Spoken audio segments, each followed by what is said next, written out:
Good morning and welcome back to the White House. This is your host, David Penn, coming to you on this Friday, the 17th of July, from the studios of Free People Radio in the belly of the beast, Minneapolis, Minnesota. Good morning to you. We're working on a little technical issues here, so if you can hear me, just come on into the live chat over here on Free People Radio, and we'll see what we got going here. We're working on it. It's quite a morning. Quite a morning. I got Tanner working on the technology. Got a little challenges going on here this morning. We're going to get it all up and running here momentarily. Okay, good morning, FPR. Thank you. Are we live and in charge out there in the live chat? Please let me know if we are. I hope we are. Are you hearing me? Can I get an amen? Good morning to you. Family D, can you hear me? Well, we're going to just keep on hoping. We're going to keep on up, loud and clear. All right, Tep, thank you so much. Let's try it again. I'm going to re-cue. I'm going to reboot. I'm going to do it one more time. No video. Here we go. How's that work for you? Did that turn her on? I bet it did. You know, I came in this morning. We've been having some very strange weather here. And I came in and the whole studio was dark. So let me start again. Let me start one more time. All right, now we're good. Reboot. Good morning, everyone. This is your host, David Penn, coming to you from the studios of Free People Radio in the belly of the beast, Minneapolis, Minnesota, for our Friday, the 17th of July morning show, The White House. A momentous day it is. Good morning to you all. If you want to have a good time, come on over to the live chat on Rumble. Find Free People Radio. That's where we're domiciled. That's our home base. That's our, well, shall I say, that's the rally point. That's the rally point here in Minnesota for the movement, if I could be so bold as to say it. I've got a guest in studio today, somebody you know, Walter Hudson's back in, and I'm going to be looking forward to talking to Walter momentarily. But before we start,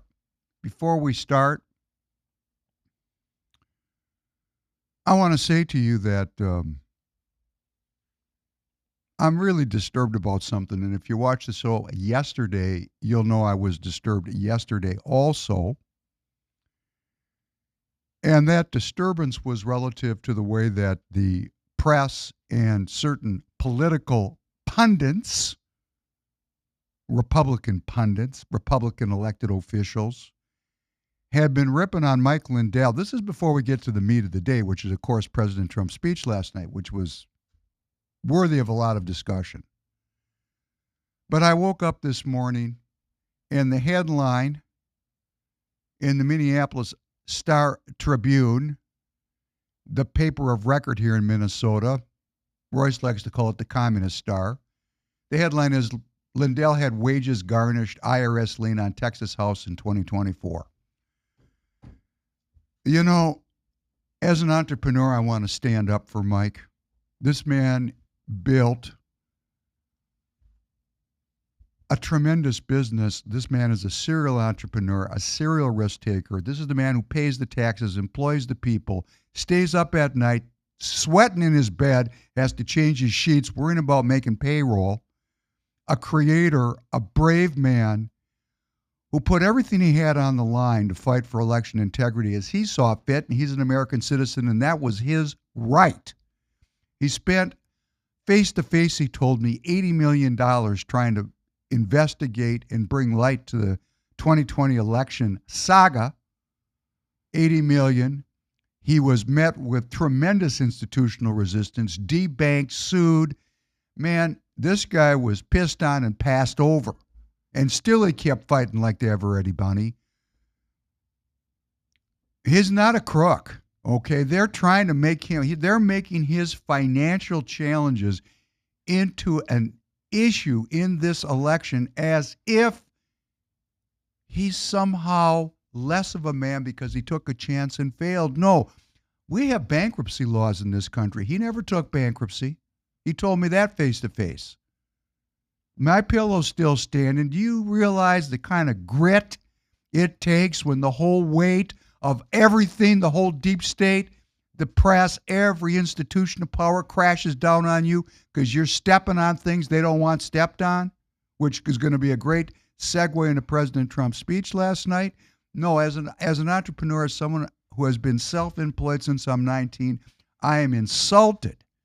And for the fact that we have a populace that would feed on these kind of scurrilous comments, people that have never had their own job, that they created themselves, never owned a business, never had to meet a payroll, never got a federal audit for whatever the audit would be. My company gets audited for federal taxes, corporate taxes, import issues. They're in here like I work for them, and they treat me worse than I work for them. That's not even the way. It's not even that kind of a relationship. Yet we're afraid of our federal government in the business sector. We're afraid of them because they make us afraid of them. And Lindell stood up, and now here we have them talking about his wages garnished and IRS liens on his Texas house in 2024. That is a signatory of courage. That is a signatory of tenaciousness. That is a signatory of sacred honor. So I just wanted to say that to start today. Not that I'm sticking up for myself. Man, you know, when we went into business back in the day, and Mike and I are not that different in age, if you owned your own business, you were somebody. Now, you're a kickball. And that's because the whole Overton window has slid so far left that there's no respect for creativity. There's no respect for entrepreneurial effort. There's no respect for the courage that is required to be. In fact, it's a negative. That's toxic masculinity. Toxic. I get sued by employees that I treated with the greatest level of respect. I get threatened. I get because they know the weight of the state is behind them. They can lie, and their lies will be supported. And I'm just at the point where I'm just saying, go ahead. Go ahead, sue me. I'm not paying you because you're a liar, and you know you're a liar. I'm going to be me. So without further ado, good morning, Walter. Good morning. How are you? I'm pissed that they do this to Mike Lindell. I'm pissed because he's, I'm not here to talk about good man, bad man, good candidate, bad. Maybe later we'll get to it. But right now I'm just saying the entrepreneurs got to stand up for themselves. We're the people that employ. It used to be small business was the backbone of our country. Now we're the tailbone now. Right now the backbone of the country is government employment. Okay, they've taken but we're still a significant contributor to the economic health and well-being of the state of Minnesota and the United States of America.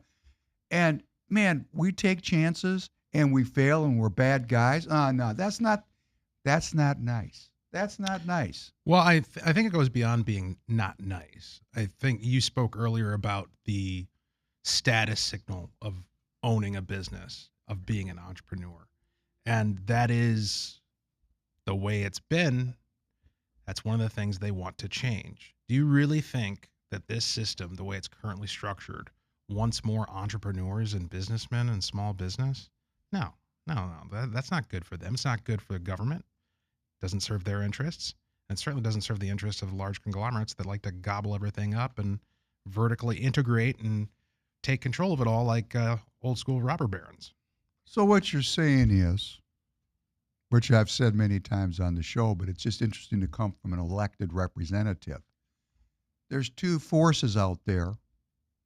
Back in the day when I was young, because I could have chosen to do a lot of different things. I chose to own my own business because I wanted to self-govern. Now, of course, at the time, I didn't know that was a choice of self-governance. I just thought I was going to get rich owning my own business because when I came of age, that was you're too young for this. We had this movie that came out. You might not have ever watched it, Wall Street. Oh, yeah. Right? Yep. Greed is good. Mm-hmm. Gordon Gekko. And I'm thinking to myself, that's not very religious, but damn, the smoking lamp is lit. Let's go. I opened my first business. I was 19 years old. I've never worked for anybody else but myself. It's weird. the people that do this kind of thing, they are, AOC famously said, famous to me, that, entrepreneurs they have psychopathology. I agree with her. She's correct. But I wouldn't want to be a different person. And, there's so much. It used to be so joyful to own your own business. Now it's so stressful. And what you're identifying is there's two foci of power. Yes. That are aligned either by aligned interests or by accident. Or maybe they're coordinated, which would be my tendency. If I was asked to bet, I'd say, yeah, they're in on it. But you've got this far left group that you have to deal with in your role as a state legislator. They definitely don't want entrepreneurship. This Aisha Chungtai, is that how you pronounce her name? Are you talking about Gomez? No, the one that's down in Uptown on the city council. Oh, sure. Yeah. She was asked, what do you want to do to reinvigorate that formerly fantastic used Uptown? to be totally vibrant. It was the place to be. It was. Yep. And she said, we're not interested in that. We don't want people coming in from the suburbs and, exploiting our local people. We're only interested in what the local people want. What the local people want, now I'm summarizing, this is not a quote, but social justice.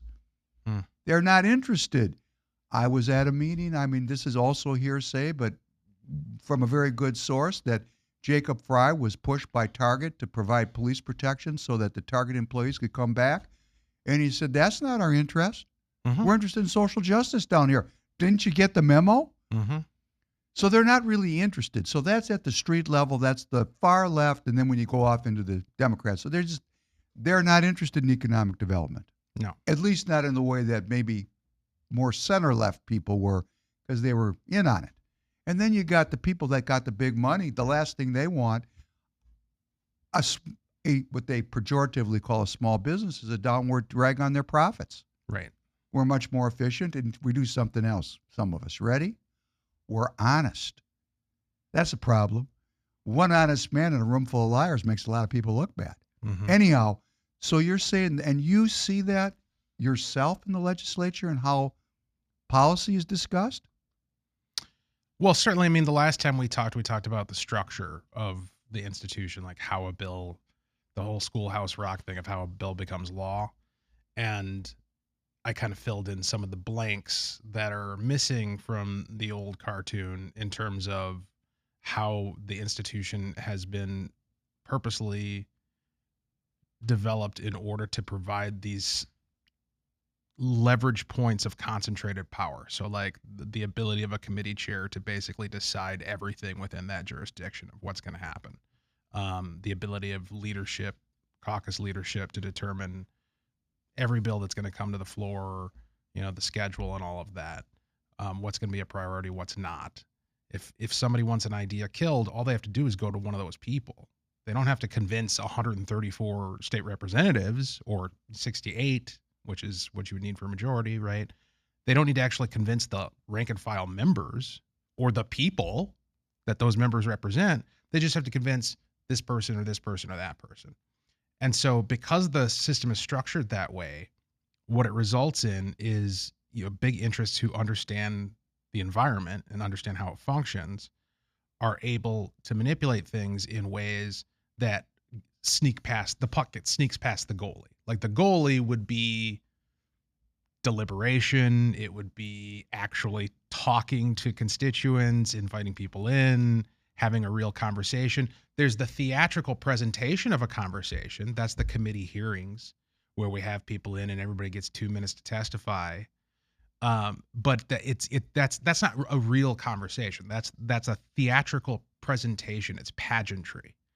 They've already decided what they're gonna do. They're not sitting there. The representatives gathered around that table aren't sitting there being like, gee, I wonder how I'm gonna vote on this. And oh, that was a really good point. I might change my vote. That's not how it goes. So the institution has been structured in such a way that outcomes are almost always predetermined. And they serve the interests of people who might have representatives in the room, but they're not themselves in the room, and they're pretty relaxed about the outcome because they know what it's going to be. Well, it sounds like the kind of dialogue that you're craving in the House is suppressed by the process. I mean, that's the takeaway Yeah. from your. But on an issue like voting, which Minnesota would really be kind of at ground zero, and you were in the House when the trifecta. That was your first term when the trifecta came down, wasn't it? Yeah, it was. And when we say trifecta, there was a very interesting set of events that led up to the complete domination by the Democrat of the governorship, the Senate, and the House here in Minnesota. They had a complete stranglehold, including the Supreme Court and every institution of power, the media. I mean, this is a state that is, NGOs. They've got their whole strategy deployed here, I would say. And in fact, as I said to you, because I sat in a room in 1969 and watched the whole plan get put on a blackboard, this was not accidental. This was not an organic kind of development. This was put together with great skill by very smart people. And when the Democrats get control of all three branches, they can do pretty much whatever they want. So when they came in, there was three things they did noteworthy, and I'm going to let you comment on this. One, our now Congresswoman from right here, CD3, where the studio is, Kelly Morrison, I like to call her Dr. Death, she authored a one-paragraph bill. Now, most bills are so long, just so you know, if you're not a wonk like I am, a policy wonk, sit down and with a cup of coffee and I'm going to say a donut for lack of outing myself. I don't eat donuts, but you just sit down and you have a cup of coffee and you sit down on a Saturday and you got a 900-page bill and you say, okay, by Sunday at 2 o'clock in the afternoon, I'm going to have gone through this thing. And that's what it is even in the Minnesota legislature. When you pass an omnibus, it's what, 600-700 pages long? Would you agree with that, Walter? Something like that? Yeah, and that's not uncommon towards the end where they start sandwiching everything together. And how does that make you feel when they put a 500-page piece of legislation on your desk a day before the vote? Well, that's why it's really hard to take the process seriously, because once you understand that all of the work that we do, especially early in session, is largely theatrical, and that the real determinative final outcomes happen in the 11th hour. And you could be working on a bill for 4 months and have it go through 12 different committees and have all this input and put in all this sincere effort, legislative effort to try to get it shaped up in a certain way. And then at the end, a conference committee or, whoever can decide to completely rewrite the thing. And it's like, well, what did I do all that work for? Right. And that happens all the time. Happens much more often than it should. And my whole point here is that what that does is it provides us with the illusion of a deliberative process, when in reality, it's very much an oligarchy. It's very much a few people who get to decide how the state is going to be run. And then their job becomes managing our perception as rank and file members and trying to get us to feel like we actually did something. We talked about the coloring book last time, right? Like, oh, Billy, you did such a good job coloring that picture. So they want to convince us that we actually accomplished something, while at the same time getting us to turn around and convince our constituents that they were actually represented in the process, when none of that is really true. It's the process is not designed so that your interests get served. The process is designed so that your interests get heard, and then somebody else's interests get served, and then you come up with a way to spin that into having served your interests. That's how it works. And then at the end of the day, after this theatrical process, which in large part, if I'm hearing you correctly, is to involve the rank and file members Yes. in the theater so that they don't revolt, because, of course, they will be necessary on a certain day. Yeah. And there's a lot of pressure put on people for solidarity and caucus continuity. I don't know. They probably have all kinds of bywords and watchwords to make you feel like you're part of the team. Part of the team. And then the day before, they throw 500 pages of legalese on your desk and say, hey, just what we told you. Sign here, right? Oh, listen, I mean, I could give you specific examples of things that happen at the end of this session. I'm not going to because it would cause me too many problems. But suffice it to say, I've been lied to my face. Well, we all get lied to. It's just that when you realize you're being lied to, it's a little bit depressing. You have to recalculate. Right. Now, Kelly Morrison, our congresswoman, back to the trifecta, because this goes into voting, and this goes into President Trump's speech last night. This goes into why when Royce came up with this is the belly of the beast, and now I say it too, when he first said it, I thought, oh, that's kind of a, okay, works. But actually, I actually was there when the belly of the beast was built. So, I mean, as I look back on my life, I see this whole thing, I go, man, look what these people have done. When you turn smart people loose and they got an intent, whoo, dangerous. And Kelly Morrison, I'm going back, this Kelly Morrison part's just a sidebar, because I'm making the case that what they do to people like Walter is they kind of usher them along the pathway. They usher them along, and they kind of pacify them. They show them how to color inside the lines. It's great.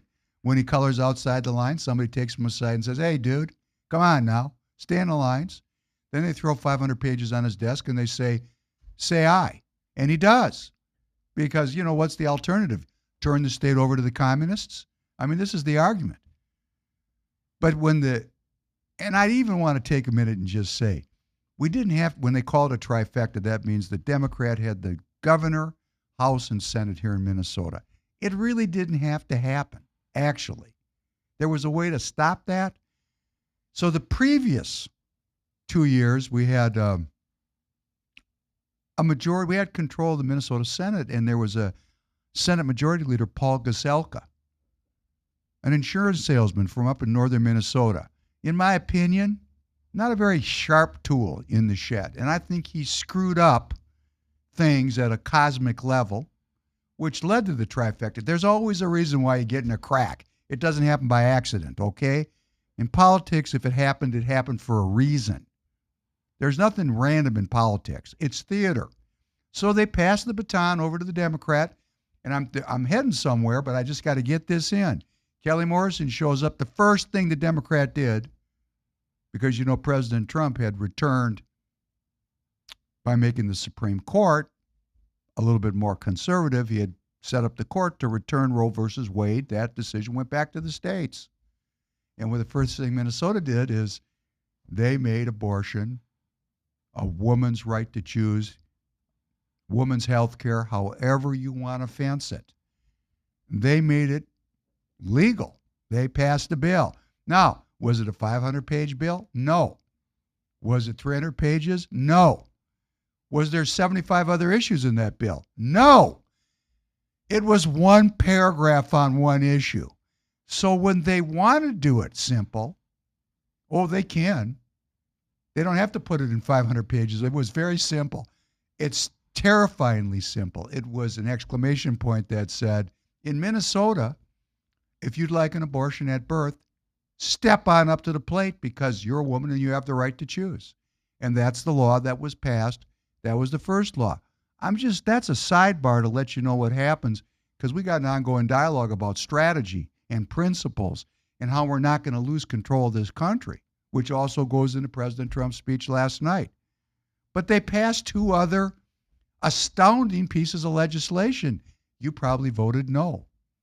AVR, automatic voter registration, in Minnesota and in 26 other states. When you go to get your driver's license, and in some states when you get a hunting license, you're automatically registered to vote. Automatically. Doesn't matter if you're a citizen. Because they passed the second bill, which had the support of every police officer or organization in the state, that what they called newcomers at the time, but were actually illegal foreign invaders living in our state, could get a valid Minnesota driver's license with no identifier that says, hey, these people aren't really citizens. So we had 3 bills passed, abortion at birth, okay, great. Now they're going to say there's not that many abortions at birth, and they're correct. But it's in the law.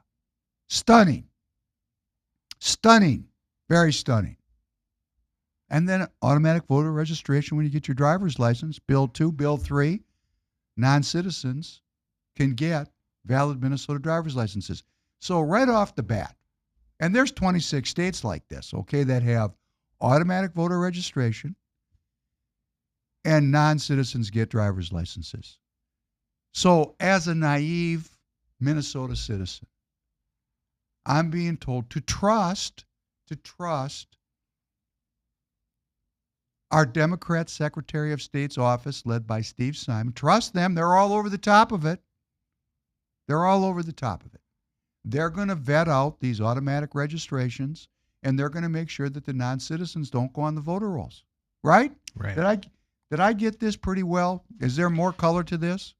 Yeah, I mean, and I think as we get deeper into what Trump had to say last night and the whole topic of election integrity and the security of our elections, the point that I want to keep coming back to, because I think it's often missed, is that two things can be true at once, right? So when Steve Simon goes out there and he says, well, Minnesota has the most secure elections in the country, or when people say the 2024 election or the 2022 election or 2020 election, whichever election you want to look at, was the most secure election in the history of America. I saw a tweet along those lines from one of these mainstream sources today. CBS did a fact check on Trump saying, and who did they quote? They quoted some other government entity saying our elections are perfectly fine, right? I think a lot of people hear that and they just automatically jump to, oh, they're lying. They're lying when they say it was secure and it was clean and it's been audited and there's no evidence. It is a lie, but it's a lie of omission. What they can point to is they can point to the paper record, right? So they can point to what officials have said. They can point to like audit trails and things like that are official, right? And it's a little bit like if you run a business, right? It's a little bit like pointing to your ledger that reconciles perfectly and using that as your piece of evidence that there's nothing wrong in your business, right? Well, look, my numbers add up. Everything's fine. Is it though? Like those numbers don't account for, first of all, they don't account for things that weren't recorded or reported, right? So if somebody, you can make the numbers reconcile and not account for the grift that's taken place over here in the warehouse or the slippage that's taken place over here in the store or, somebody embezzling over here. As long as the record keeping makes it look like everything's on the up and up and you don't have any mechanisms in place to actually account for the overall process, the chain of custody, you don't have security measures, you don't have segmentation of who has access to what and who has responsibility over what. If you don't have those controls in place, then your perfect numbers don't mean a damn thing. And that's what we're seeing in our elections. Is Steve Simon will point to his numbers and he'll say, well, look, county officials say that we're on the up and up. And the county officials may indeed be doing their job exactly as they're trained to do it. The problem is, how are they trained to do it? And what are their inputs? And what are their mechanisms for ensuring security in a chain of custody? That's where the problems are. But they're able to point to the ledger that reconciles in order to distract you from the fact that a problem might even exist. And then if you point to something and you say, hey, it's a little weird that you guys just lost 13 ballots in Shakopee or whatever the number was, 21 or whatever it was. That's a little strange that they're just gone in an election where it would have decided one way or the other. They say, oh, well, you're just being conspiratorial and crazy. Look, we have this report that says everything adds up and everything's reconciled. We had this court case where the judge just decided out of nowhere that it's totally legitimate to get rid of the idea of anonymity at the ballot and just have people come in and testify how they voted, right? And we'll just take that testimony as gospel. We don't need to have another election. We don't need to have accountability. We don't need to have a process that actually engenders trust. Just trust us. That's how this game works.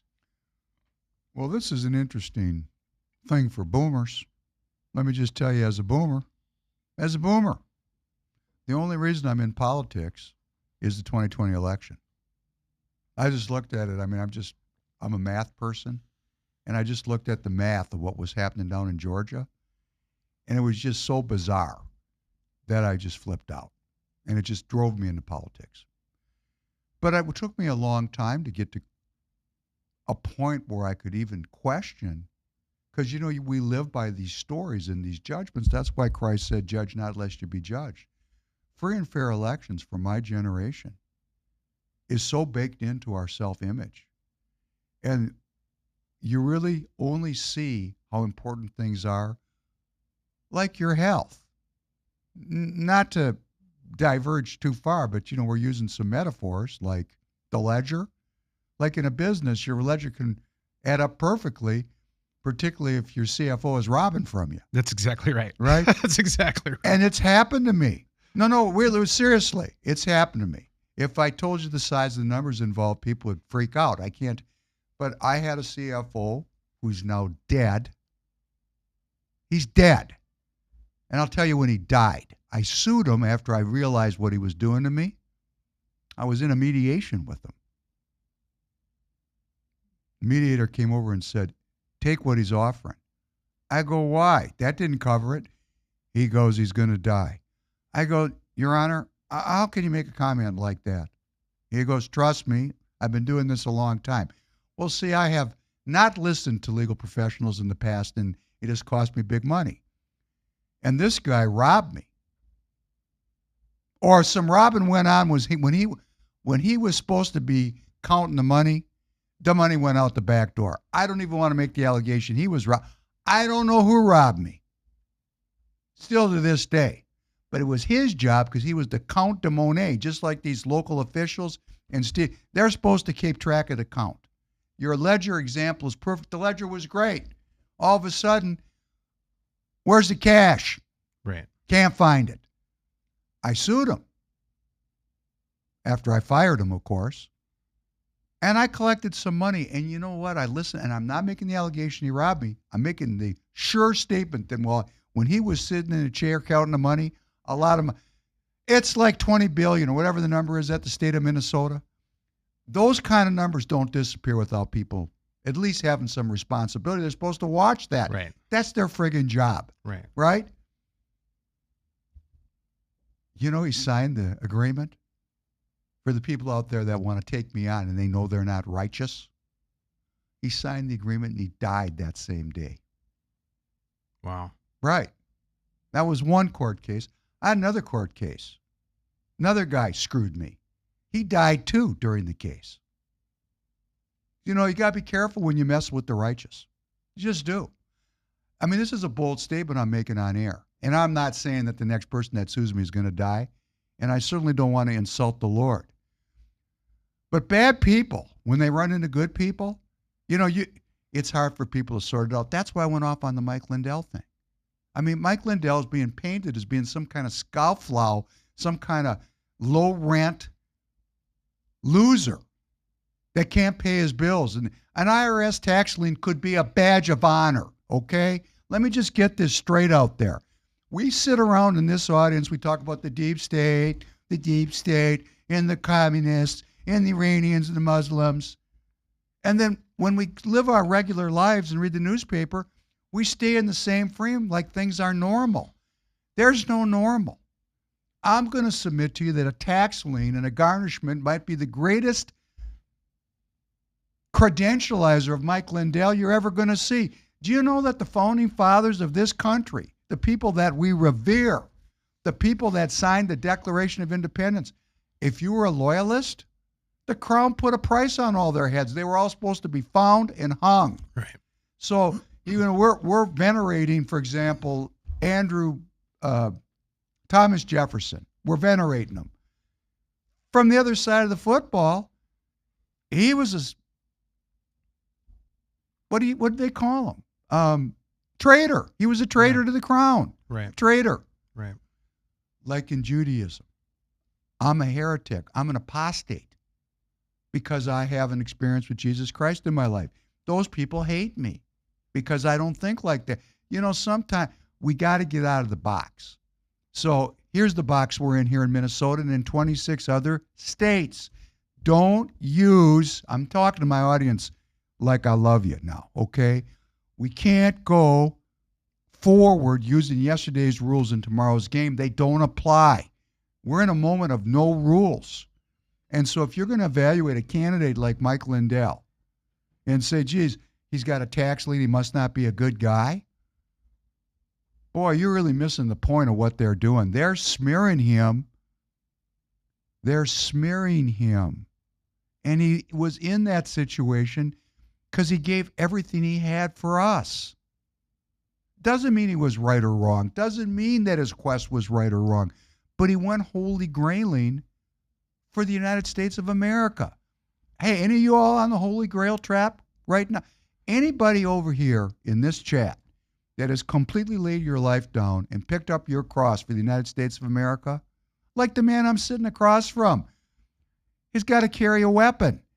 He's a target. Go look at his YouTube. What's your Walter, so people can find your work. What's your YouTube handle? I believe it's that Walter Hudson, but I'll double check. Let's get her. You see how humble this man is, and he's got hundreds of thousands of followers on YouTube, which is crazy. I want you to all go check out his work because when he talks, sometimes when Walter, see, they like to paint Walter out for being the establishment guy, but actually, he stakes out some territory that's as radical and controversial as Mr. Royce. What is it, please? It is that Walter Hudson. So at that Walter Hudson. At that Walter Hudson on YouTube, you can check out how controversial Walter will go. And we get, and me too. It's going to happen to me. It happens to anybody that picks up their cross. The people that control or think they control, because they don't control it. That's a great weakness for these people. You know who controls the culture is us, me. We create it. They're making us think they create it. They don't. That's why they're spending so much time managing us. Because if we would ever figure out that we got all the power, these people are cooked. Can I tell a quick anecdote to kind of Please highlight go that? ahead, sir. And I can't remember if I told this story last week or not, but if I did, whatever. Repetition sometimes is good. So I was in DC for the big 250 thing on 4th of July, and I had a party with me who was observing as we were walking through the streets on our way to the event. Just the amount of American flags and the T-shirts, and people are happy, and just like the energy of the city was American. It was patriotic. And the comment was, I wish this is the way it was every day, from one of the folks I was with. And I thought about it for a second, and I thought, you know what? It is. This is the way it is every day. This is these people, because and you look around and it's diverse, right? It's people of all stripes, all happy that it's the 4th of July, all proud to be an American. That's the culture. That's the reality of it. The reality of the culture is your 4th of July barbecue. It's your 4th of July parade. It's the 4th of July fireworks in Delano, Minnesota, right? That's the reality of where the culture is actually at. What they project to us through our algorithms and our social media feeds and on TV and the cable news counterpoint BS is that there's this grand tension that is irreconcilable and is going to lead to civil war, right? Maybe. But if that happens, it's going to be because the majority of people, the people who are represented on that street in DC, let it happen to them from a minority that's agitating. It's not going to be because the majority of people want that. The majority of people do not want that. That's a very important point for everybody to try to assimilate what Walter is saying. It's the passivity of the good people that allows evil to metastasize. That is a common theme in philosophy. Where are the good people? Well, they're showing up now. I showed up.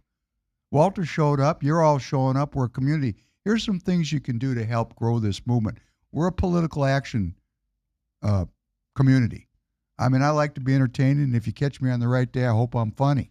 I'm working on my radio personality. I like the work. I actually like it, Walter. I like it. I like it. You've done radio. You've done radio also, right?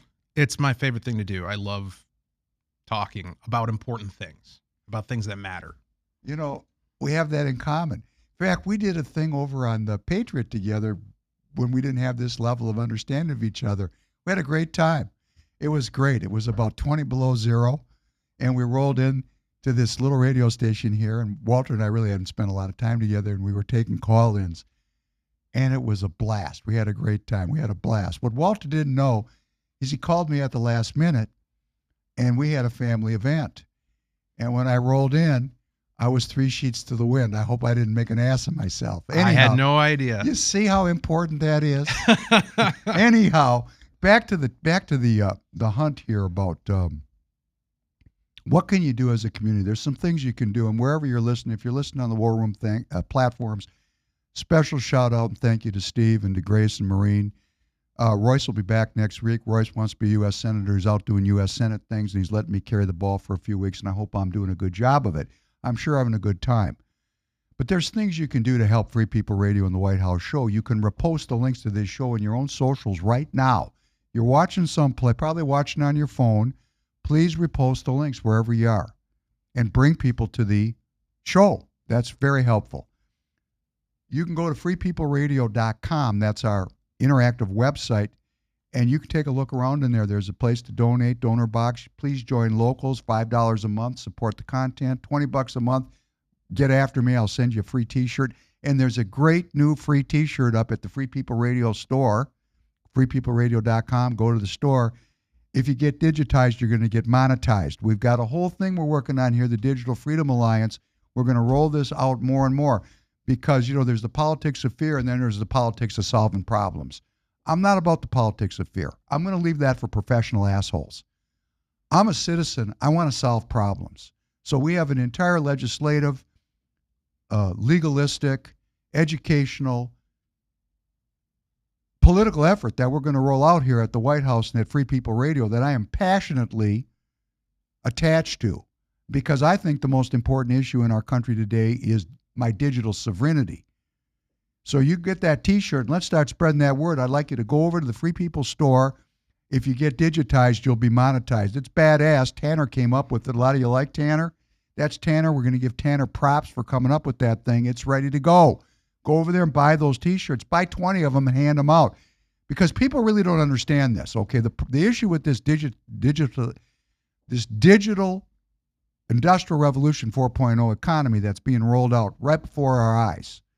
People really don't understand the implications of this, and we're going to have to get very good at sharing information, at suing these people to slow them down, and then holding our elected representatives accountable. So go over to freepeopleradio.com, go to the store, get that T-shirt, join our locals community. Donor box is great. Repost the links. Follow me on X at ProfPan Podcast because X is where we're having the big argument, and I'm trying to get that digital army together. Family D from Tennessee is doing it. Family D, thank you. Thank you so much. Thank you so much for following me and chiming in. A lot of the people in this chat do it. We've got thousands of people coordinating, and what you're going to find is these people on the left are going to take pot shots at me, even sometimes on the right. Do I have to do all the dirty work myself? Couldn't I have 10,000 people follow me when somebody has the temerity, the audacity to jump up and say some lie? Just stomp them out for me, would you please? Please. Because we got real issues to deal with. Now, before I get back to Walter, I'm going to set up this conversation we're going to have about voting in Minnesota. I hope you all watched President Trump last night. It was very interesting. It was not anything like I expected it to be. It was actually very subdued. It was very subdued. He almost, well, like he said, no, give the ball to me. I'm carrying it by myself. I mean, the production was subdued, the lighting, the colors, the way he was dressed was different. He had a different kind of a tie on. And he just carried it in a very kind of methodical, workmanlike fashion. And what the president told us was the big one for me was that China interfered in our 2020 election. That the Chinese had acquired, allegedly, 220 million voter files. Now, voter files can be purchased. Who votes in Minnesota can be purchased from the Secretary of State. So the case is going to be made from the left. So what? But my comment would be, because I'm not stupid, I understand why Walter Hudson might purchase a voter file so he could see who's voting in his district. Why would the Chinese want our voter files? I mean, in other words, their explanation of it is a diversion. I could purchase the voter files in Minnesota. That'd be a very good thing for me to do. I would buy it, and it could be really useful. But I'm an American citizen. Why would the Chinese want 220 million voter records? Well, and the other thing to point out here, I believe this is correct. You can correct me if I'm wrong. They didn't purchase 220 million voter files from the individual secretaries of state. They hacked in and got them. It seems so, but we're going to learn more because there's going to be a mass declassification event started last night. And there's just a ton of information that's going to come up around voting. Now, I want to go back to what President Trump is building here. He's building an election integrity effort around 4 pillars. Number one, the intelligence community finding that Russia, China, Iran, North Korea, and other non-state actors have the capability to compromise U.S. election infrastructure. That's number one. Number two, this one really gets deep state-ish. Deep state-ish. An alleged CIA reported Maduro regime plot to digitally rig Venezuela's 2020 elections. Really? Okay. Number three, China allegedly acquired 220 million U.S. voter files. That's number three, which means, hey, how are they getting that information? And number four, the FBI files on a 2020 Muskegon, Michigan raid of a Democratic get-out-the-vote operation where canvassers allegedly admitted forging registrations for pay, a case the Biden DOJ purportedly slow-walked, in which FBI Director Patel is now directed to investigate and prosecute. The DHS is also claiming that they have found roughly 278,000 non-citizens on federal voter rolls in key electoral geographies. Now, there's all this data dump coming. All this is going to be put into it. At the end of the speech, President Trump put his hands out and said, please pass the SAVE Act. But the SAVE Act, it ain't coming. So we got this national effort now. Mm-hmm.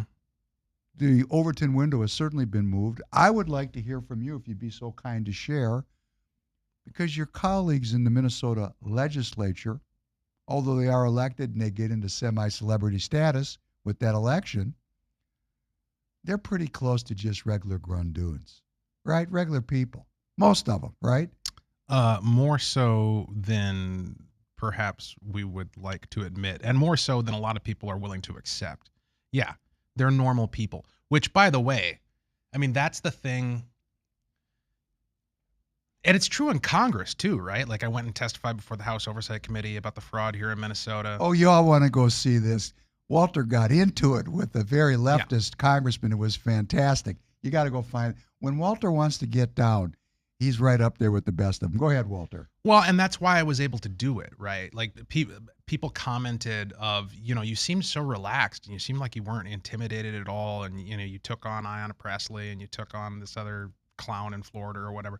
And it's like, well, yeah, because they're just people, right? They're not gods. They're not kings. They're not wearing crowns. That's my house I'm walking into when I walk into Congress, right?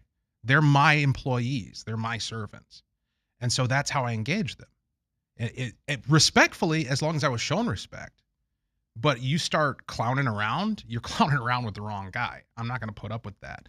And in order to be able to present in that way, you have to have that mindset of Ayanna Presley's just a lady. That's all she is. No different than the one you pass by on the street.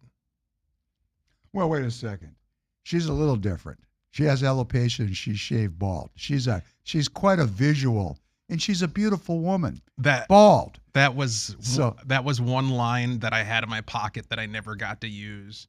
That if she had teed it up just properly, I was going to let her know. Listen, if you want to get together and share barber tips, I'd be happy to help. oh, that's classic. There's a classic for you. That's very good. No, you went in the house. People need to watch that. But what I really want to get now for the rest of the show, and I teed it up yesterday. If you were on yesterday with me, and I hope you were, I talked about color revolutions. And one of the primary, and we've seen color revolutions all over the world. And then I went down, well, let's just talk about revolutions and regime destabilization, which our country, because, the deep state, remember I said the deep state is everywhere, nowhere? You know what, folks? We're the deep state. That'd be us. The only way you know you're not the deep state is if you know. Otherwise, like Agent Smith in The Matrix, hey, you're a suspect for me. You have to really be committed and have picked up your cross and be carrying it to be 100% sure who you are in this game, because selling out comes easy. But I do want to say that our government, which is us, Walter just made the comment, these people work for us, which means everybody that works for the CIA and gets a paycheck, or the DIA, or the National Endowment for Democracy, or all these other think tanks and nonprofits that are all funded by government to spread democracy, whatever the hell that means now. It meant something different in 1962 under John Kennedy than it means in 2026, spreading democracy. But these people work for us, yet they're ruling over us, and they have the brass to go into other people's countries and destabilize governments. And they do, and I talked about it at great length yesterday. The process, how the process works. I went through a whole bunch of countries that have been destabilized by the United States, CIA, and other organizations like the National Endowment for Democracy, which, I don't know if you know this, but Vin Weber, right here from Minnesota, former Minnesota congressman, former aide to Rudy Boschwitz, pretty good friends with Tom Emmer. He was the director of the National Endowment for Democracy for quite a few years. And you have to say to yourself, how does a hayseed off a cornfield end up in charge of the National Endowment for Democracy? And that's because Agent Smith is everywhere and nowhere. Very improbable thing that a Vin Weber ends up running the most important and well-funded secret societies in our government. You just never know where these people are going to come from. And he's still out there. They still wheel this guy out for his opinion, which is, and then I sit up here and I say things like this, and people say, oh, no, I'm just talking. These people are dangerous. They're dangerous, and the only reason they're not taking action against me personally is because they think I'm insignificant. So sometimes being insignificant is its own protection. It's great. But I'm going to tell you, we don't intend to be insignificant. We don't intend it. We intend to become very significant. All the people in this chat over at the Free People Radio channel on Rumble, and all the people everywhere that have united to save the Republic, we're united in what we're trying to do to varying degrees. And at the core of it is our elections. So I just want to break it back and just ask you, the elected people in the House of Representatives in Minnesota, is this issue ever discussed? And if it is discussed, how is it discussed by what you would call the rank and file? It is discussed a great deal, and it is something that a lot of members are every bit as passionate about as the people in the chat. A couple of names that come to mind as kind of being the tip of the spear on the issue, like Pam Altendorf, it has really gone out of her way to take this issue on in ways that I'll let her speak for herself, but suffice it to say, she's gone above and beyond the call of duty to actually try to till the soil and produce evidence to further the conversation.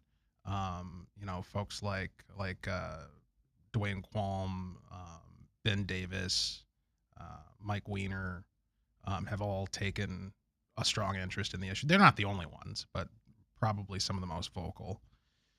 And it's the dynamics of talking about election integrity within a Republican legislative caucus. And I'm gonna pull back to hypothetical, right, as opposed to just letting you inside the room. Generally speaking, you have two or maybe three segments of legislators on this.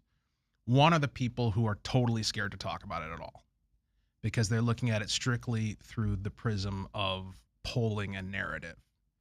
And that's what I call kind of like reactive politicking, where you look at a snapshot of where the polling is and you use it as your guide, as like your map or your compass for how you ought to proceed. Well, this is where the polling says things are at, so we got to go the other direction, right? And I've always thought that that's a strategic and perhaps moral failure, certainly strategic failure, because you think about it like the instruments in a cockpit, right? The purpose of looking at the instruments is to see where you're at, not to determine what your destination is supposed to be, right? Like the purpose of the polling is to show you what work needs to be done to bring people along to what you know is the right thing to do. Not to say, oh, well, I guess that's where people are at, so I guess that's where we're going. So there's been a lot of narrative work done in the media and from the Democrats and the left to try to portray any interest in or skepticism of the election system as you're a nut, you're crazy, you're an election denier, right? They come up with the pejoratives to fling in your direction. And some people just don't want to, as soon as there's some danger that they might be called a name, they just don't want to engage with it, right? So that's one segment. I'd say that's the minority of folks on the Republican side. On the other end of the spectrum, you have people like Pam, who are just like, they have no cares to give and want to get to the bottom of it and take it seriously as like, this is a really important issue. We either fix this or there's no point in trying to fix anything else, right? And then you got folks in the middle who kind of recognize that, yeah, there's a problem here, but I don't know how we navigate these waters politically in terms of how to address it without falling into the trap of being labeled election deniers. But let me also say how important it is that the people in the chat over here on the Free People Radio channel and Rumble and all the other platforms, you really have to understand, and we talked about this yesterday, and it's worth saying again. Walter said that there's a group of people that don't want to deal with this in the Republican caucus. Then there's a group that really want to deal with it, and then there's people in the middle trying to navigate it. But I was around in 2021, right after the election. Mm-hmm. And at that moment, right after that election, when President Biden was sworn in and was the president, the Republican caucus was very aligned in we're not talking about this issue. Right at the point of attack. Right when people like me were coming into the process because I feared that something was very, very wrong with my republic, with the machinery of my republic. Mm-hmm. This is what brought me into politics. I was always in politics, okay? My life is political. It's been that way since I was 7 years old. I grew up in a political family. But I truly believe that local politics was beneath me because I had arrogance. The arrogance been stripped off of me. I loved doing the international thing and being in Washington, and that was great. Oh, I'm in show business. Yeah.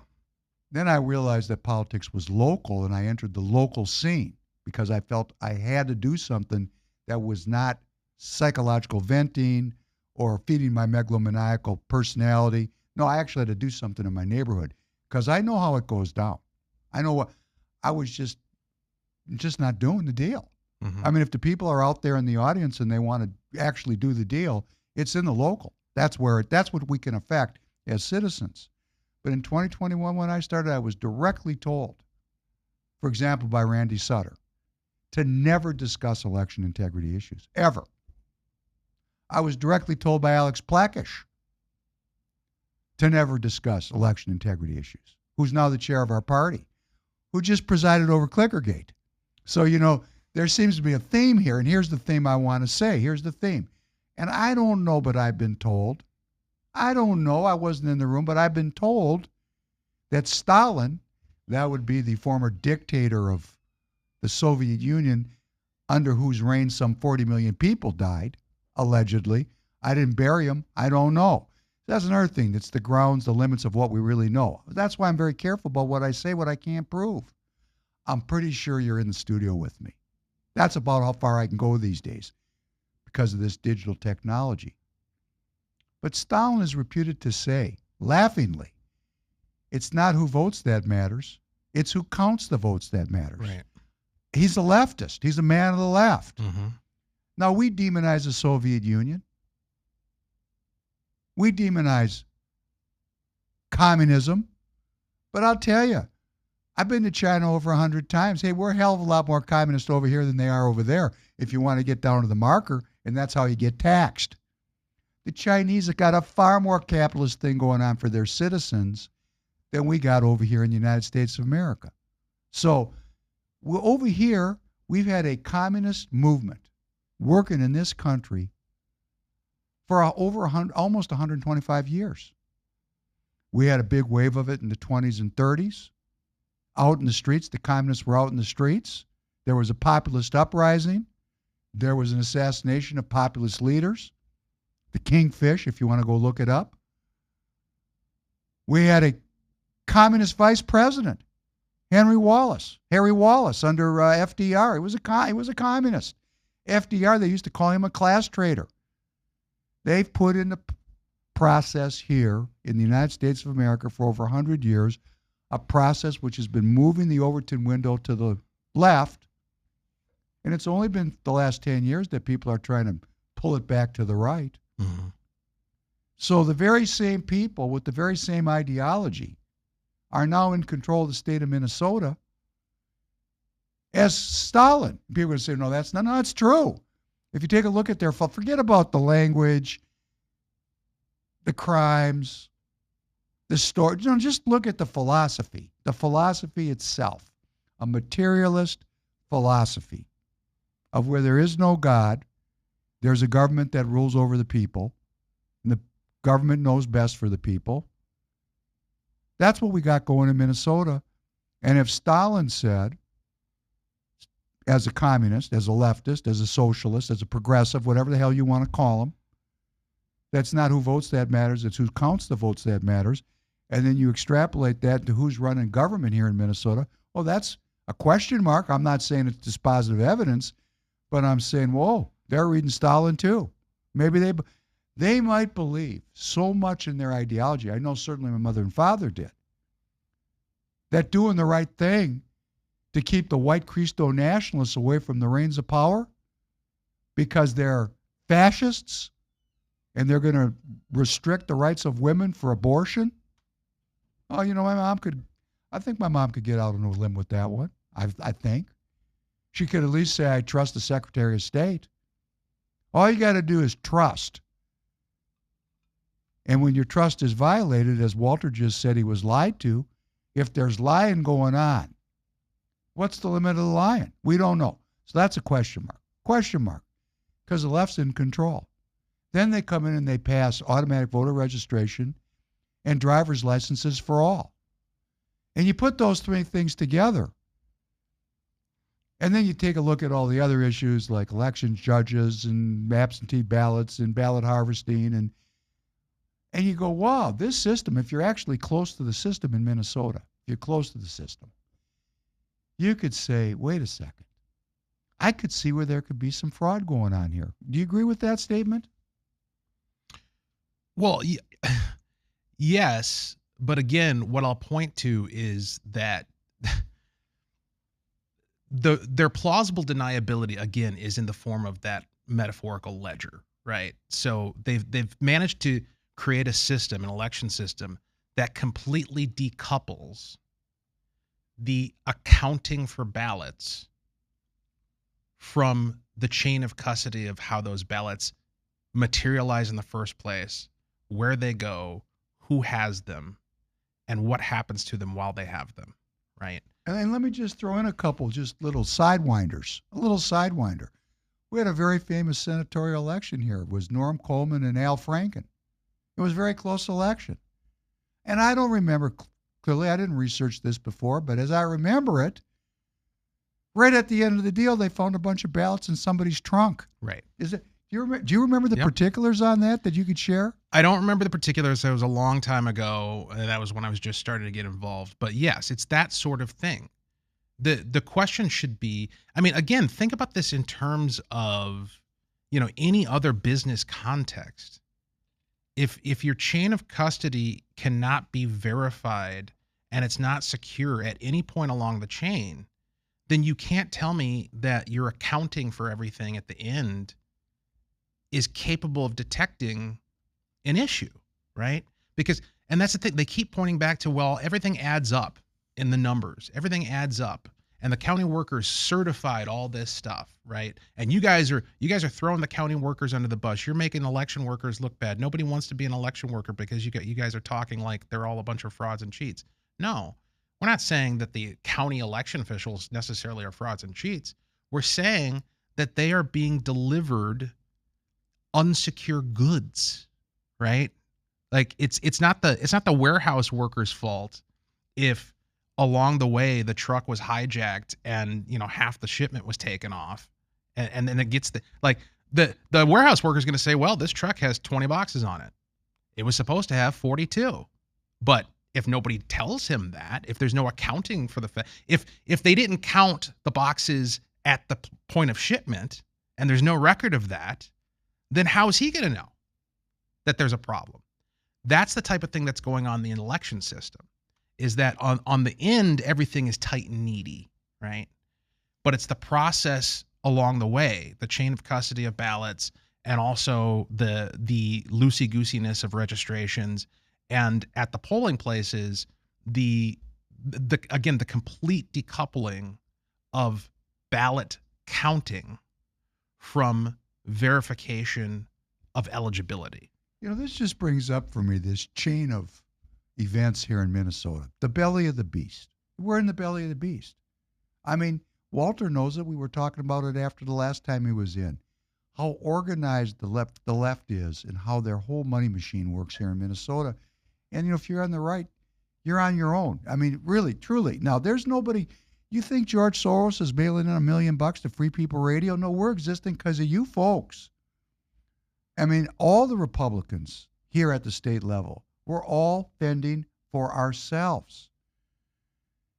And I want to say before I get into this series of strange events, when I ask you for support, I'm not asking you to to just give. We have products and services that we are promoting. We have products and services that we are promoting that you're spending money on every day, and we're just asking them to spend it with us. Let me try. I got a new button here. I got a new ad. Let's see if it plays. Talk is cheap when it comes to saving our country. We're not just any cell phone service provider. We're Patriot Mobile. It's not enough to simply talk about values. We live them. Defending life, protecting our First and Second Amendments, and celebrating our military and first responder heroes. We're boots on the ground making a difference. We're America's only Christian conservative wireless provider with nationwide coverage on all 3 major networks and 100% U.S.-based customer service. Join Patriot Mobile today and make an impact every time you use your cell phone. Why wouldn't you? I mean, come on. That's their ad. They did that. A Christian conservative company for cell phone services. Take you a half hour to go sign up. Use the FPR promo code. You get a free month. And I only bring this up because we need the support, number one. But number two, man, we're so passive. We're so passive on the right. And if Walter said, if we get a result that is very disadvantageous to our future, it's because we just didn't stand up and do our thing. We have to support the Republican freedom movement, the patriot economy, and the elected representatives and the people that are doing the deal. We got to have each other's back. We don't have community. The Dark Lord, Franklin Roosevelt, Social Security. Man, we don't need our kids. Our kids don't need the parents. Everybody hates each other. Everybody's atomized. Man, people don't even get out of the house. Come on. We got to get our shit together so that we can fight this, because Walter made a very appropriate comment. There's an illusion being spun that this is close to 50-50. It's not. The reason they can get by with that is because we're not doing the necessary work to maintain the republic.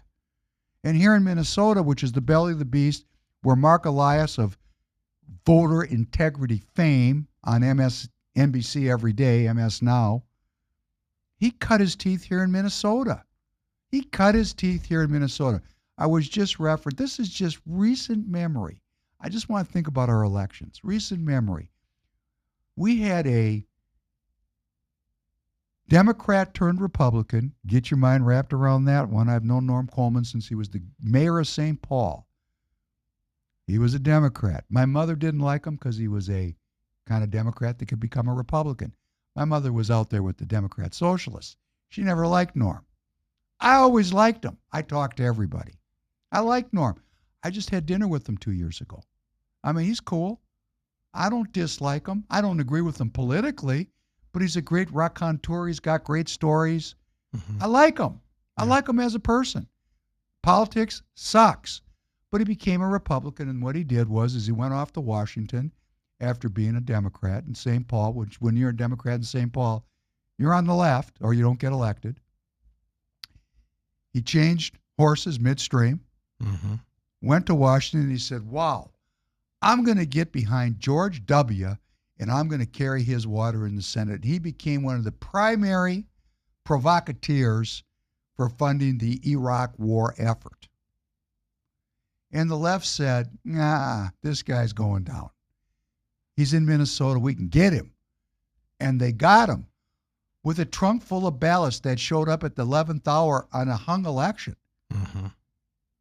Kind of like this Tapke thing you were referring to about those 13 missing ballots, which we could even talk about more if you'd fill us in. But I'm going to talk about a couple other things that just popped to mind. We had a Clickergate problem in the Republican Party about 2020, didn't we, Walter? Wasn't there some kind of a problem there? I don't recall there being a issue with the clickers in 2020. There may have been, but I don't recall what it was. There certainly was an issue this year. Yes, there was. We're the Election Integrity Party, and Alex rolls in with a completely defunct system. And I'm going to tell you, Walter stood up at the beginning. I mean, this is an elected state representative. He stood up before the debacle took place. And he stood up and he said, and I'm just going to summarize because I don't remember, but it was kind of like, hey, do y'all realize there's a problem here? There's a problem. And the constabulary railed right over the top of him because, in that setting, Walter was just another grundoon. Well, so first of all, let me preface my account of that by saying it's generally, I've been given the advice in the past to not go up to the mic at a convention with any sort of point of order, point of information, whatever, because inherently there's going to be two sides of that, right? There's going to be people who are on one side of it, people who are on the other side of it. So as an elected official, if you go up there and you take a stance, you're going to be pissing somebody off that you didn't have to. But in this case, I felt compelled to do it because I was seeing from my seat in the body, the voting body, I was seeing on everybody's devices different outputs that didn't reconcile and didn't make sense and weren't in line with what they had told us to expect. And the process was moving so fast that I felt like this needs to be brought up now, right? And so I go up to the mic and I wasn't looking to rock the boat. I was just looking to provide information, right? Hey, you guys, just so you know, the folks around me, some people are seeing this and some people are seeing that, and there's confusion, and this needs to get addressed. And it wasn't that they railroaded over me or poo-pooed it. I think what happened was their instinct was to be defensive, right? Of like defend the process, because once you introduce doubt in the system. Oh, that's a great point. We'll come back to that. Right. It can be damaging to the overall process. And that wasn't my intention. My intention was to get the process right. Right. So they're like, well, we'll look at it. Well, we don't think it's a problem. This is our side. Our metrics make sense. And I was like, okay, fine, whatever. And then I got approached by a couple of people. I got approached by delegates who were noticing similar issues, and I got approached by tellers and IT people who are trying to explain to me this is what's happening and we think it's okay. And I was like, okay, I'm just providing information, whatever. And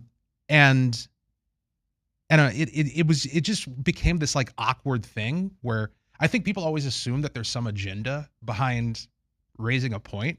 It's like, no, sometimes information is just information, right? Like if the information that I'm giving you turns out to be useless to you, then fine, right? Okay, Walter, that's fine. I'm telling you how I took it. I saw Walter Hudson, elected state representative, stand up before the thing spun out of control and say, hey, guys, yes, I think that's great. You have plausible deniability. You're just providing information. That was true. I remember now.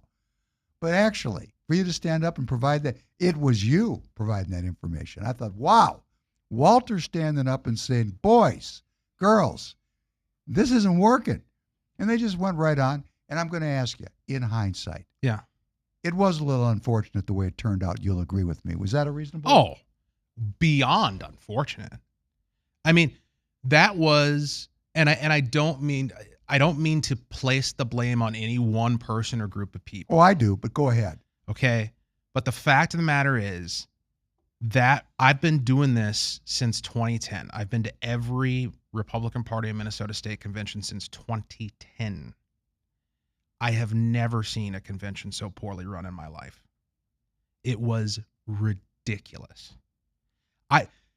I'm old enough to remember when we used to use paper ballots and it didn't take as long as some of these electronic counts that they had going on. And the whole point of using the electronic clickers is to make it go faster and be more efficient. Like that's the whole point, right? So if you can't do that, then what's the point? But the point why we're going over this and why I'm leading us down this historical path of trauma and failure is because we're in Minnesota, the belly of the beast, where election law, the Democrats perfected. I hate to say my parents were at the center of this, but as I look back on it, I just have to shake my head and go, Lord, why me? Why me? Because they've perfected a kind of governance here in Minnesota that's all Democrat all the time. And we got election problems in Minnesota writ large. And even in the parties, we had that senatorial thing where a trunk full of ballots turns up. We had this thing with Brad Tapke getting seated, which 13 missing ballots, where'd they go? We had this thing, Clickergate, at the last Republican Party convention. And it's an equal opportunity. Didn't they just overturn the results of the Minneapolis convention on the Democrat side because of election integrity allegations? Do I remember correctly? Yeah, I believe that was the mayoral election. I could be wrong. The endorsement. Yeah, right. Yeah. So they had endorsed Fateh, and then unendorsed him. They said it was because of the balloting. I think it might have been other things. Whatever. It's not a straight deal. Right. Yes. I mean, if you're sitting on the left, and I like to call him Fatah, but that's just me. Fatah, whatever. Fateh is like the names are changed to protect the innocent. Fatah, El Fatah. I like that. Anyhow, wherever you're sitting in the pews, you're not relying on the elections. The parties don't get the elections. I mean, you'd think, okay, if we're going to have a crucible where we're going to start fixing this, where people are going to start to regain their confidence in the process, we're going to do it at the party conventions. Right. Right in the middle of this, where the president's trying to pass the SAVE Act, where this is at the forefront of the minds of Republicans. Yeah. Alex Plekish just put on the most disorganized convention in memory. And I'm asking myself, could this be on purpose? I mean, what are we doing here? I think so. I'm a big proponent, especially because earlier we talked about how, these are normal people, right? Like you go down and if you were actually sitting on the House floor during a floor session and overhearing the conversations. First of all, please don't do that. But secondly, it's normal people, normal dudes, normal gals, almost to a frightening degree, right? Same thing in Congress. The night before I testified, hung out with a little event that they had, and people are coming in and out, and I'm just playing it cool as like Anna Paulina Luna or whoever is walking in, and just normal people breaking bread. That's all it is. The reason I preface it with that point is that I think our tendency, and this is where actual conspiracy theories come from, our tendency is to try to impose pattern and order on information that doesn't make sense, right? So we assume that there must be a reason why something happened the way that it happened, and it must be an intentional reason, and there must be like some design behind it. Sometimes people are just dumb. Sometimes people are just incompetent. I have a rejoinder on this after a long study about it. I like what Franklin Roosevelt said. If it happens in politics, it happens for a reason. And if I was an evil Sith Lord and I didn't want to get outed, I'd just get incompetent people to gum up the works around me because it comes out the same. You see, yes, I agree with you. And having worked with Alex, I couldn't be more in agreement. I wasn't specifically trying to say Alex is dumb. No, I am. Because I spent 2 years with him on a board. So I'm in a position to make a judgment. Those that know me know I seldom judge. I want Alex to resign at the end of his term. Let's move on from this, okay? No, I mean, so I'll give you a specific example from the convention with Clickergate, right? Okay, go ahead. So every clicker, as I recall, had something analogous to like a serial number on it, right? So the way it was explained was that behind the scenes at the tech table or whatever, they had a readout of this clicker voted this way, right? So that's how they were auditing. To maintain anonymity, your name is not attached to that number in the system. Great. Wonderful. I like that. But why can't I use my number to reference what it says and confirm that it's what I intended? If you'd have done just that one thing, just which people tried and were told we can't tell you. And it's like, what do you mean you can't tell me how I voted, right? If they'd have just made that one simple change to the process, it would have eliminated any doubt. But they didn't. What is the purpose of doubt? Let's talk about President Trump last night in the 40 minutes we got left or 30 minutes we got left. I watched the speech. He started out with the ringing endorsement of what he's been doing. And there have been some tremendous accomplishments under the Trump administration, which he didn't even really tout in a way I would have touted. I don't find President Trump in some sense to be a great communicator. He's great at a certain level. Another level, the most impressive thing that they're doing, which he talks about sometime, but I wish it was the only thing he was talking about. He talks about the symptoms, but not about the cause. They're restoring the American system. They're removing us from the globalist system, from the English colonial banking system, and they're moving us back towards the American system that it was in place at the beginning of our country. And it was at that American system that we fought over to form, and it's about tariffs, and it's about infrastructure, and it's about domestic manufacturing. It comes from the Founding Fathers. It's the idea of self-governance, which means self-sufficiency. So what the administration is really doing economically is it's restoring American economic sovereignty. And this is a 100-year reversal. This goes back to 1913. They're reversing over 100 years of drift in a direction towards global economic integration. And of course, that's fenced as being awful if you're a globalist. If you want to be an American citizen, a sovereign citizen of your own life, you're saying, well, this is great. And I don't think it's eloquent enough. But he does talk about it. I mean, even these Trump accounts for children. Mm-hmm. We're all born into debt. We're born into wage slavery. They're actually funding accounts for children. And when they're 18 years old, if they just don't take it out and spend it on drugs, they're going to have a pretty good grub stake to start out. Right. I told this story. I'll tell it again. It's a cool story. Sandy, my stepson, Bryden, Bryden, you're getting a job. You're 16. In fact, you're getting 2 jobs. This is me. Mm-hmm. You're getting 2 jobs. Oh, I'm not. Oh, yes, you are. You are. Oh, no. Yes, you are. You are. Because you have to learn how to work. No, I'm going to medical school. Doesn't matter.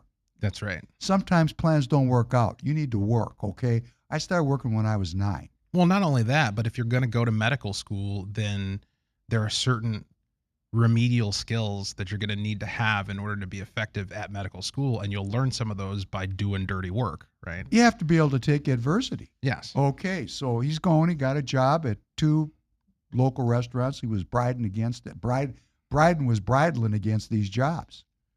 And his mother, God bless her, man, sometimes she is friggin' brilliant. She said, Bryden, if you can save $3,000 a year through your work, I'll match that. I'll put in $3,000.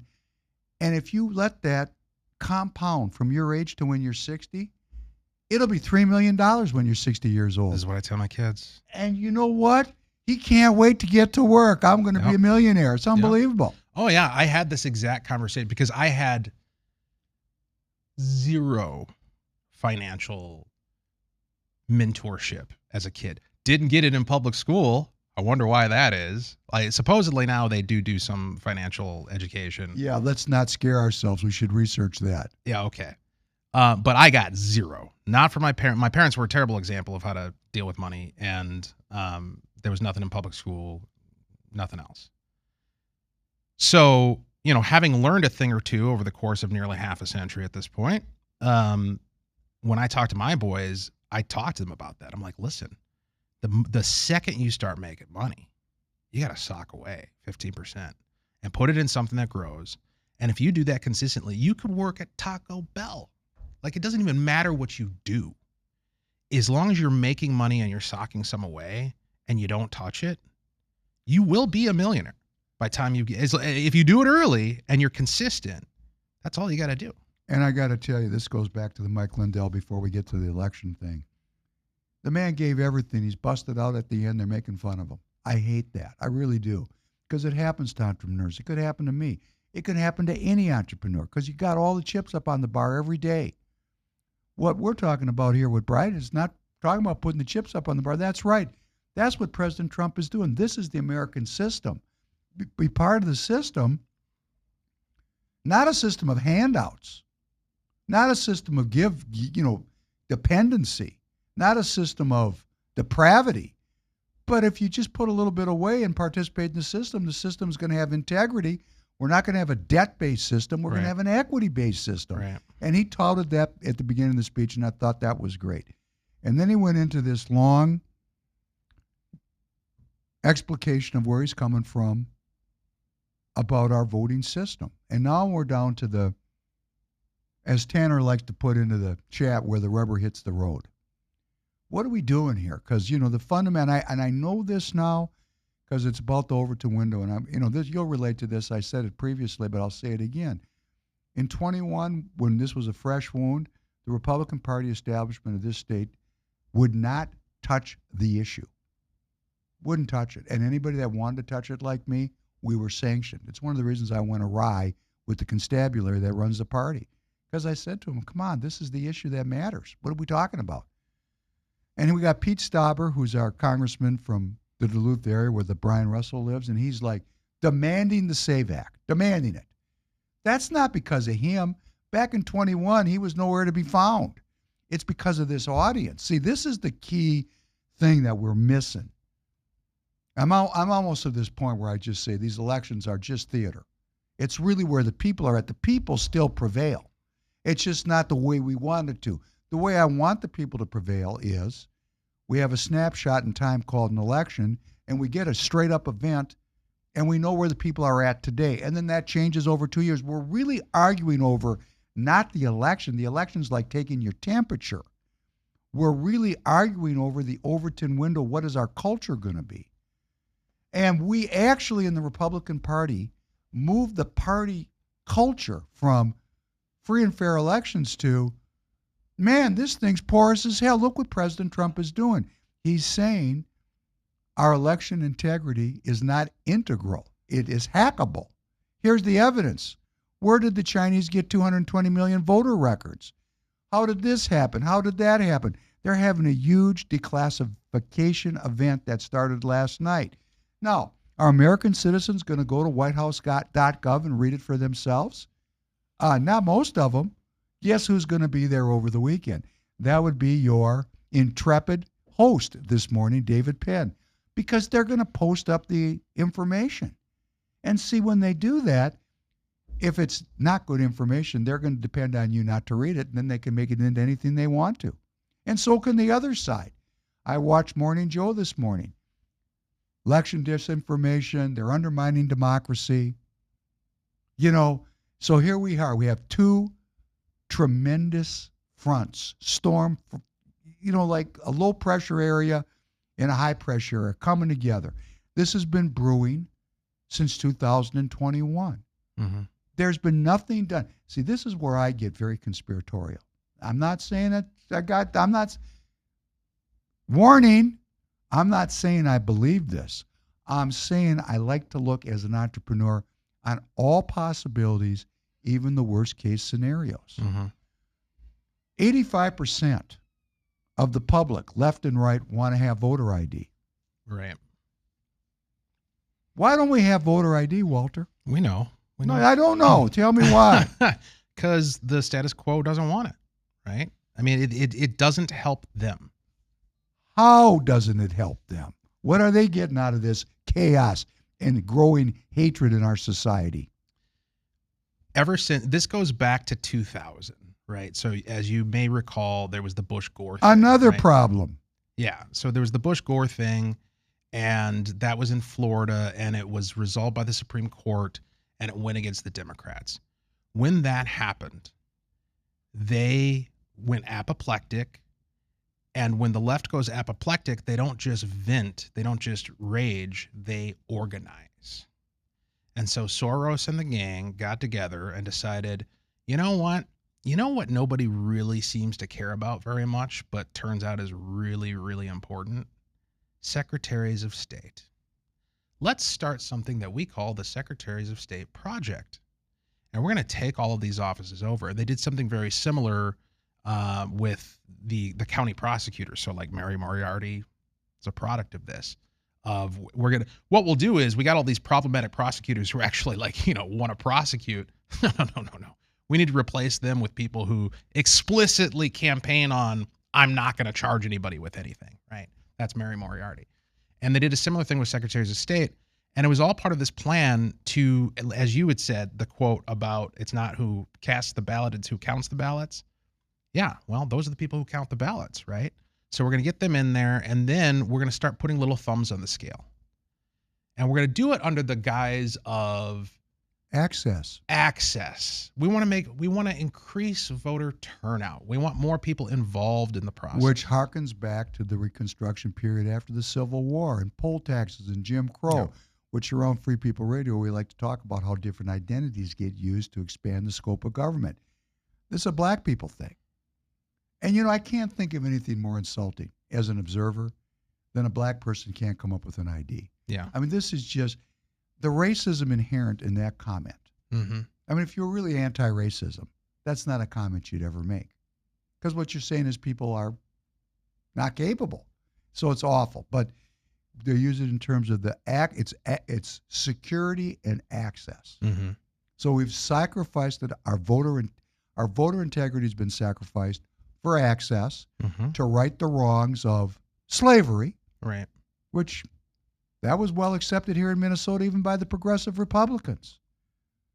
So here we end up now, 20 years exactly, because the conference that you're talking about when the left organized was in 2006, after they lost that midterm, which was like a shock to them. Because how can you lose it when Bush and the Iraq War is going? And they organized. They did. They super organized. And now we're supposed to trust these people. And the trust went for 20 years. And look at the advances that they've made. Yeah.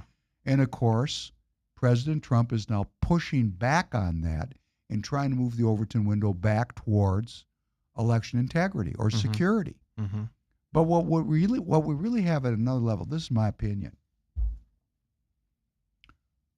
Let me ask you a question. Do you think people have lost faith, generally speaking, in our elections? in our election? I mean, I'm talking about your constituents. I think there's a huge segment of people who have. So you go back to, what was it, 2024, I think it was. I forget the exact numbers. I used to know them.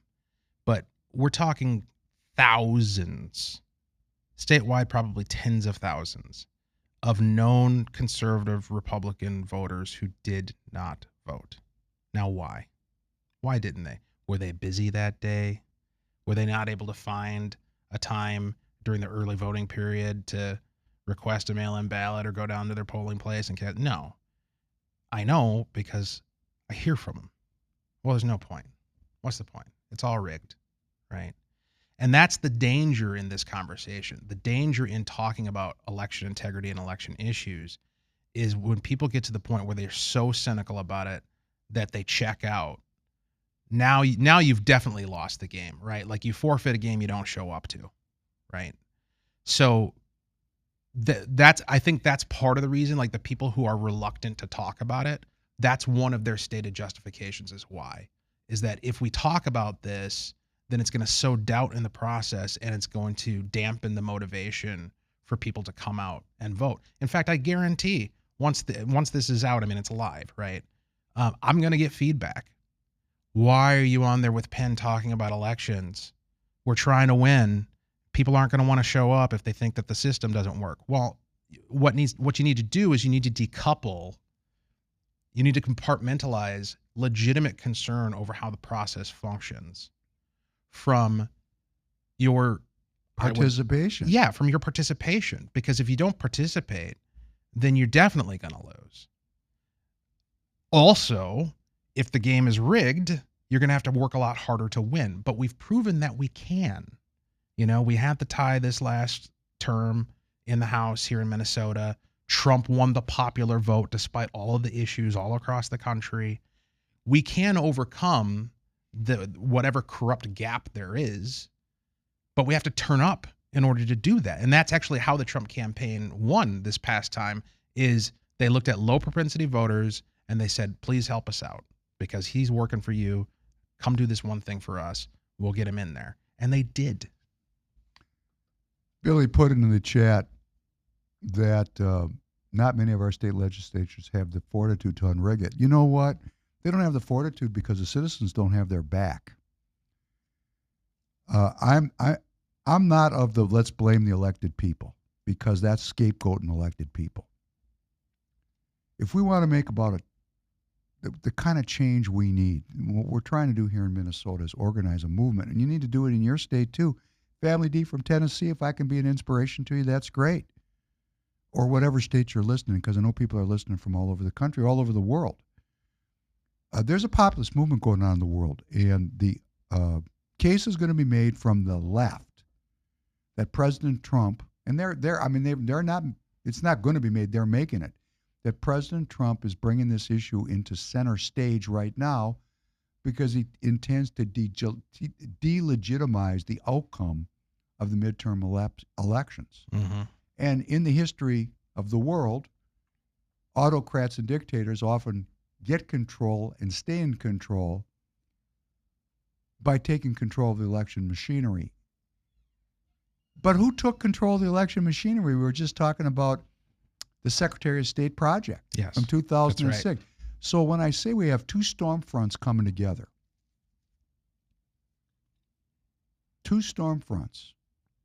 what happens when you get a cold front and a warm front come together? You get a tornado. And we're heading towards a tornado. And then you could say, well, hey, you know what? People are so passive, nothing's really going to happen. But that is only true for 80% of the people or 70%. There's 30% of the people in this country that are not kidding around. And this is another reason why people of the right don't like to talk about election integrity, because they know there's chaos on the other side of taking that judgment out. Yes. That judgment is the judgment. That's the glue. Yes. That keeps us driving to work quietly and listening to the radio. Yeah. It's the same rationale as, there've been all these UFO files released, right? So just to use an analogy, let's say let's say that that's real, right? That there's aliens among us and UFOs flying around. Okay.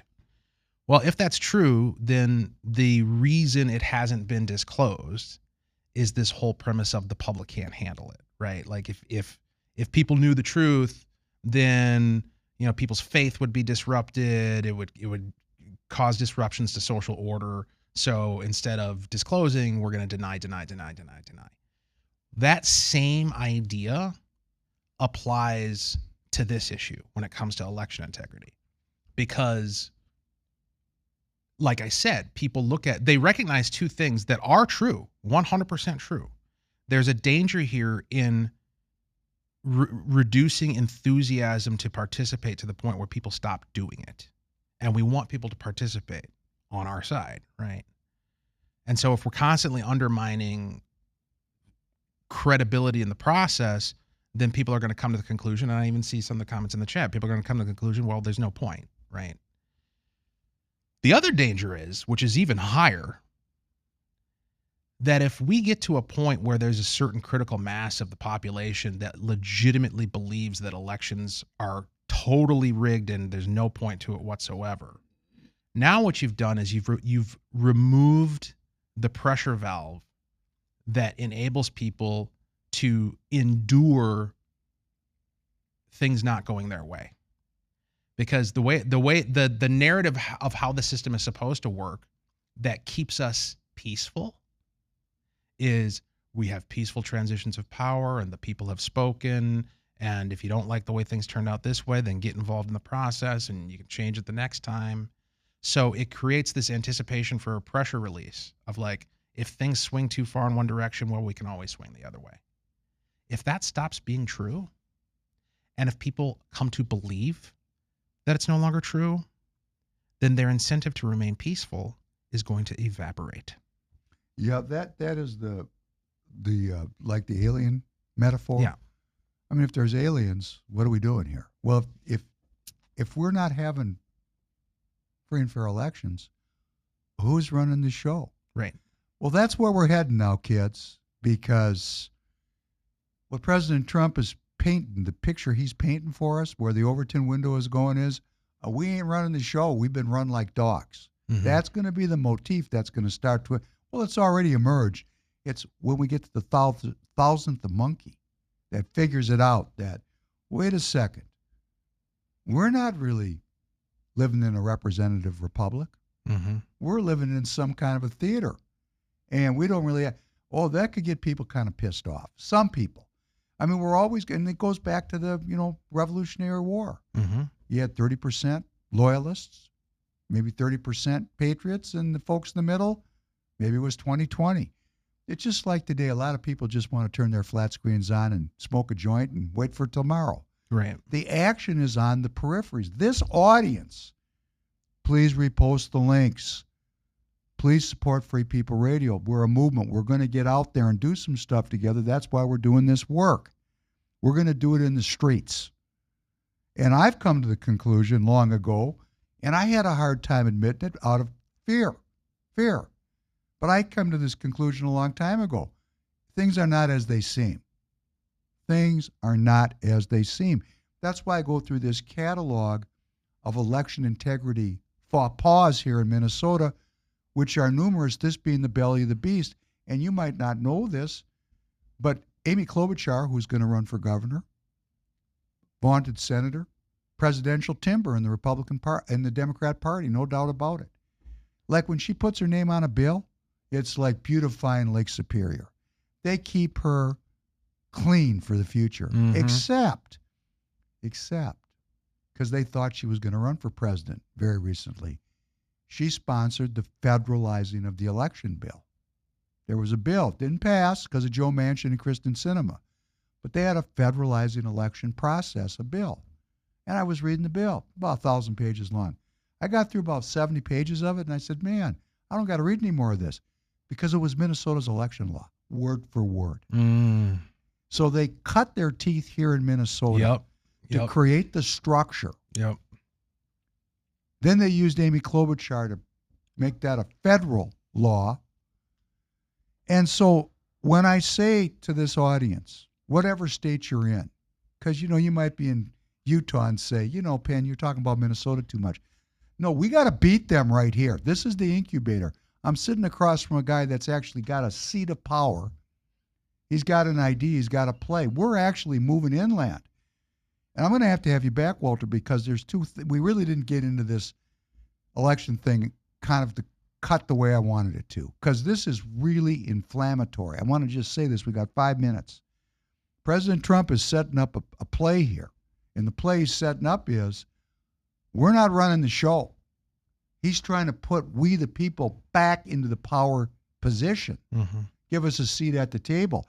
But if we don't show up and do the deal, what's he doing? I mean, it's really up to us to be involved in politics. If we're not going to if we're too busy to get off our ass and get into the game, what he's doing is going to go away like a fart in the wind. That's number one. Self-governance depends on us. Number two, we got all these different camps here in the Republican Party. Mm-hmm. One could even say you and I are from different camps. Sure. This is why I want to have you back. We can't get to it, it's just a question. What are the principles of being a Republican? How do we reestablish those as the core ideology of our movement, and then force people to honor? And when I say force, if you don't believe this, you're not a Republican. And start saying that, well, that's making the tent smaller. Well, I don't know what the strategy is for this. I don't know how to do this. But I know we have a very big problem in the Republican Party of articulating what are the principles of being a Republican. We don't know. The participants in the party don't know. The party doesn't teach us.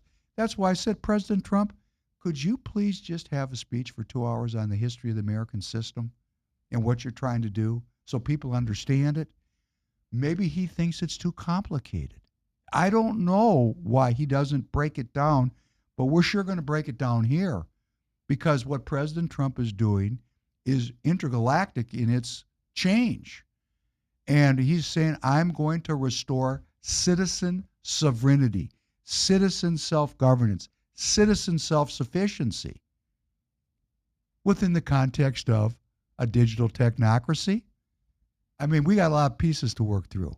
And when I talk like this, when I contradict myself, it's because politics is a bunch of contradiction. It's a bunch of things that don't make sense.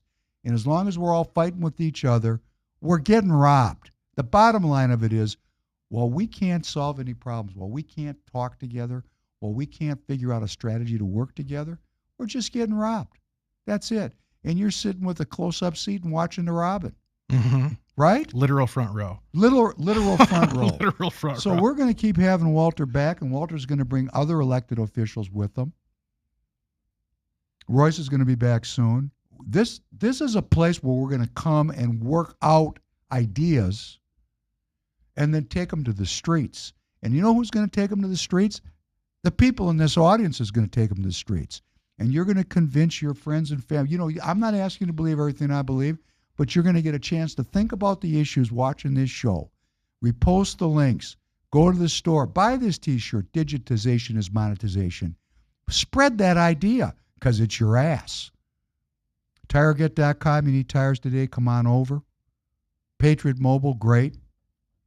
We want to give you products and services so you buy things, so you support the broadcast. We had a Friday. It was a Friday on the prelude of a great summer weekend. I want you to all to be healthy and well. Careful if you're in the smoke zone. It's pretty smoky out there. We'll be back next Monday. I want to have Walter back to talk about the principles upon which the Republican Party rests. The principles that we can all agree on so that we can resolve some of this contradiction. Because if we don't resolve it, they're just going to keep robbing us. So on that note, thank you, Walter, for coming in. Thank you for everybody for joining with us. I wish you all a fantastic weekend. We'll be back bright and early Monday morning, 7 a.m. Central Time. Be well, be safe, and God bless you. TireGet.com, where convenience meets the road. Why make buying tires complicated? With TireGet.com, it's simple. TireGet.com, one site, a few clicks, and the tires of your choice are shipped to an installer right by your house.